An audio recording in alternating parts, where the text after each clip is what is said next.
이런 참에 김민석 총리가 텔레그램을 지우고 새로 열었습니다. 전화기를 바꿨거나 텔레그램을 탈퇴했다가 재가입했다는 뜻이죠. 김경은 이미 전화기와 텔레그램을 여러 차례 바꿨기 때문에 김민석과 김경 두 사람 사이에 이루어진 관련 대화나 자료는 이제 모두 사라졌습니다. 여러분 안녕하십니까? 신경민의 더 멘트 보내드리겠습니다. 강선우와 김경 사이에는 무슨 일이 있었는지 여전히 퍼즐 맞추기가 진행 중입니다. 그런 와중에 김경에게 여러 가지 정치적 이상한 족적이 드러나고 있습니다. 시스템 에러를 파고드는 사안들이죠. 김경을 중심에 놓고 들여다보겠습니다. 김경 시의원 사건은 공천 때마다 나오고 있었습니다. 22년 강선우 의원과 공천 뇌물과 별도로 23년 10월 강서구청장 재보궐 공천에서 25년 9월에는 영등포 구청장 공천에서 사안이 터져나와 고발됐습니다. 김경이 있는 곳에 공천 파동이 있고 공천이 있는 곳에 김경이 있었습니다. 여기에 상당히 중량급 인물들이 김경의 사람들로 거론되고 있습니다. 과연 수사가 진행될 수 있을지 의심스럽습니다. 공천 거래라는 블랙마켓의 속성으로 볼 때 어느 날 갑자기 거래가 나와 성사되지 않습니다.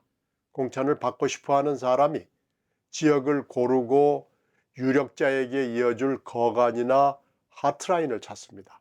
그래서 공천권을 흔드는 국회의원과 정당의 실력자를 직접 만나 뇌물을 은밀하게 주고받아야 합니다.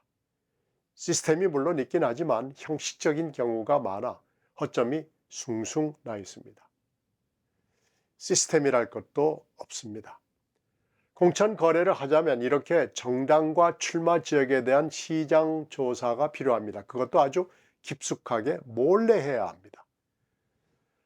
그래도 시간이 상당히 걸리고 발품과 정보 수집에 열심이다 보면 해당 지역과 정당 내부에 소문이 나게 마련이죠. 그 지역에 이미 마음을 둔 사람들이 있게 마련이어서 소문은 빠르고 넓게 퍼져나갑니다. 당내와 지역의 소식통들을 통해서 여의도에서 입에서 입으로 돌아다닙니다. 김경 시의원의 경우에는 2018년 비례의원으로 민주당에서 시작했습니다. 비례의원 중 일부는 당이 모셔오지만 일부는 매우 치열한 내외부 경쟁을 치러야 합니다. 그래서 비례공천 받기는 지역공천보다 훨씬 더 어렵다고 말합니다. 김경의 차관점은 아동 관련 전문가로 보이는데 안규백 의원이 추천한 것으로 알려져 있습니다. 대개 비례의원은 임기 시작 초기부터 다음 출마를 위해 지역을 고르기 시작하는 경우가 많습니다. 김경은 시의원 초기에 동대문에서 활동을 하다가 무슨 연유인지 다른 지역을 찾기 시작했습니다. 아마 동대문 시의원 공천 사정이 호락호락하지 않았겠죠. 시장 조사를 열심히 한 결과 강서구를 찾아냈을 겁니다. 현재 경찰 수사에서는 22년 강서구 제1선거구 단수 공천을 받는 과정 중 극히 일부인 호텔 회동이 그것도 퍼즐 맞추기로 진행되고 있습니다. 경찰 수사는 이해할 수 없을 정도로 만만디로 가고 있습니다. 경찰은 별로 수사하고 싶은 생각이 없어 보이고 더 엄청난 진실에는 관심이 덜해 보입니다. 무서워하는지도 모르죠. 지금 흘러나온 사실만 보면 김경에게 유리하고 강선우에게 불리합니다. 보좌관 역할은 쇼핑백 나른 정도입니다. 처음에 말씀드린 대로 공천 뇌물에서는 주는 사람과 받는 사람 그리고 거간과 하트라인 또 진짜 유력자 곧 3자 내지 5자는 모두 법적 정치적 책임이 있고 엄하게 처벌해야 합니다. 벼슬이 높은 사람 책임이 더 크지만 다른 사람들의 책임 역시 가볍지 않습니다. 그런데 더 이상한 스토리가 튀어나왔습니다. 세월이 조금 흘러 갑자기 23년 가을 강서구청장 재선거가 실시됩니다. 강서구에는 국회의원 3사람이 모두 민주당 출신이고 더 희한한 상황은 시의원 10개 지역구 중에서 김경이 유일한 민주당 시의원이었습니다. 각 지역구에 사정이 있었던 게죠. 당연히 김경은 민주당 구청장 후보로 차츰 거론될 수밖에 없었습니다. 김경으로서도 시의원 1년여 만에 벼슬 모자를 훨씬 더 크게 바꿀 절호의 기회가 온 겁니다. 가만히 있을 상황이 아니었겠죠.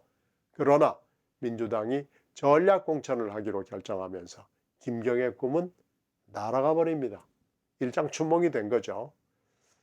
최근 선관위가 이 과정에서 김경과 강서 유력자 사이에 오간 이상 징후를 감지하고 경찰에 수사를 의뢰했습니다.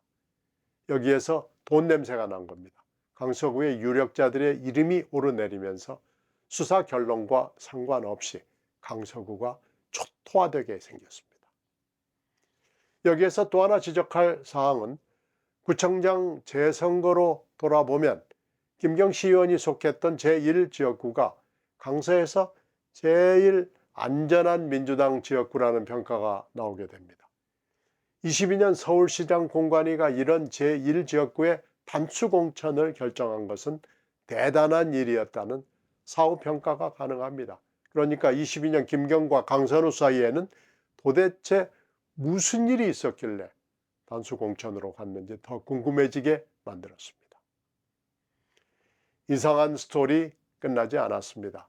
김경 시의원은 구청장의 꿈을 버리지 않고 계속 키워나가면서 강서구를 포기하고 영등포로 넘어옵니다. 김경은 영등포에서 광범하고 활발한 활동을 펼치고 영등포 실세들을 만나고 다닙니다. 이런 활동에 대해서는 국회의원이 동의하고 지지하거나 적어도 용인하지 않으면 불가능합니다. 그것이 정치 현실입니다. 김경은 김민석 의원과의 친분을 과시하고 다녔고 김 총리가 된 이후에도 여전했다고 합니다. 여기에서 아시는 대로 25년 9월 영등포에서 종교 집단을 이용한 당원 불법 모집 사건에 대한 폭로가 국민의힘 진종호 의원을 통해서 터져나옵니다. 언론에는 김민석 의원과 김경 시의원의 6월 고급 식당 회동이 폭로됐습니다. 진 의원은 영등포 구청장 여성 전략 공천을 김경이 약속받았다는 폭로를 덧붙여 놨습니다. 김민석은 물론 펄쩍 뛰죠. 김경 만난 적도 없고 공천 약속은 전혀 없었고 당원 모집을 지시한 적도 없다. 이렇게 말입니다. 경찰은 고발된 사건을 흐지부지하면서 움직이지 않았습니다. 고발인 조사조차 이루어지지 않아서 그대로 묻히는 듯 했습니다. 그런데 이게 끝이 아니었죠. 작년 연말에 22년 시의원 공천 뇌물 녹음이 갑자기 터져나오면서 김경 이름이 함께 떠오르고 자연스럽게 영등포 불법 사안 수사는 하는 거냐 마는 거냐라는 비판이 나왔습니다. 그러자 경찰이 오랜 침묵을 깨고 지난 13일 진종호 의원에 대한 고발인 조사를 했습니다. 늦어도 많이 늦었죠. 이런 참에 18일 김민석 총리가 텔레그램을 지우고 새로 열었습니다. 전화기를 바꿨거나 텔레그램을 탈퇴했다가 재가입했다는 뜻이죠. 김경은 이미 전화기와 텔레그램을 여러 차례 바꿨기 때문에 김민석과 김경 두 사람 사이에 이루어진 관련 대화나 자료는 이제 모두 사라졌습니다. 여의도 호사가들은 이런 움직임에 주목합니다. 우연이 아니란 얘기입니다. 수사는 피해갈지 모르겠지만 호사가들의 의심은 피해가지 못할 겁니다. 이렇게 드러난 사실만 쭉 살펴봐도 김경 시의원은 공천시장을 그냥 지나치는 법이 없었습니다. 정치권에 입문한 경력이 길지 않은데도 벼슬모자 크기를 늘리기 위해서 여러 지역에서 여러 경험을 쌓았습니다. 돈이 등장했고 센 사람에게 접근한 흔적을 보입니다. 강서구 시의원 공천 사건에서 경찰 수사의 방향은 주로 강선우 의원에게 향하는 것으로 보입니다. 강 의원의 책임 물론 가볍지 않습니다. 그러나 강서구 공천을 포함해 일련의 사건에서 김경 본인의 책임과 김경을 싸고 돈 세력의 책임은 사실상 결정적입니다. 김경은 시의원직을 이용해 패밀리 비즈니스를 하면서 정치 뇌물을 준비했다는 인상을 줍니다. 정치 입문 이후 만 8년여 동안 정당과 국회 그리고 지방정부의 시스템을 비웃으면서 농락한 행적은 대단합니다. 그러면서 비밀의 끈을 아직 잡고 있는 것으로 보입니다. 김병기 의원 건에서도 살펴보면 이런 비슷한 행태가 나타나죠. 김 의원은 비밀의 끈 정도가 아니라 판도라의 큰 상자를 지니고 있는 것으로 보입니다. 경찰 수사는 느릿느릿 겉돌고 있습니다.